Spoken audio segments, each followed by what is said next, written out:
মৃত্যুর পূর্বে জুনাইদ বাগদাদির দৃঢ়তা।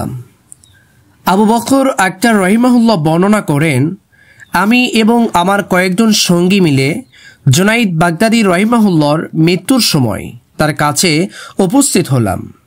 গিয়ে দেখলাম তিনি বসে বসে নামাজ আদায় করছেন এবং রুকু সেজদা করার সময় প্রয়োজন অনুপাতে পা ভাঁজ করছেন।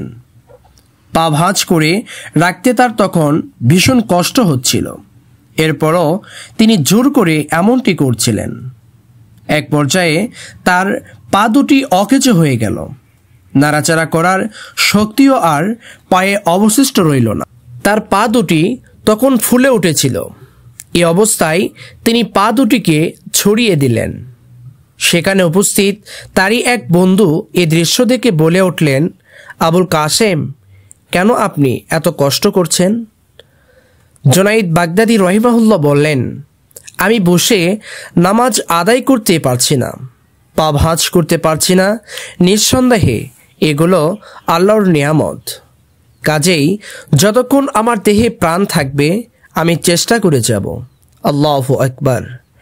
এরপর তিনি যখন নামাজ পুরোপুরিভাবে শেষ করলেন তখন আবু মুহাম্মদ হারিরি তাকে বললেন, আবুল কাসেম, যদি আপনি কষ্ট না করে বসে চিত হয়ে শুয়ে ইশারায় নামাজ আদায় করতেন তাহলে আপনার কষ্ট কিছুটা কম হতো।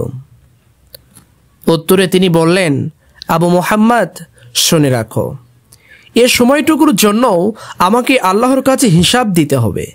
অতএব শক্তি থাকার পরও যদি আমি ইশারায় নামাজ আদায় করি তবে আল্লাহর কাছে আমি কি জবাব দিব?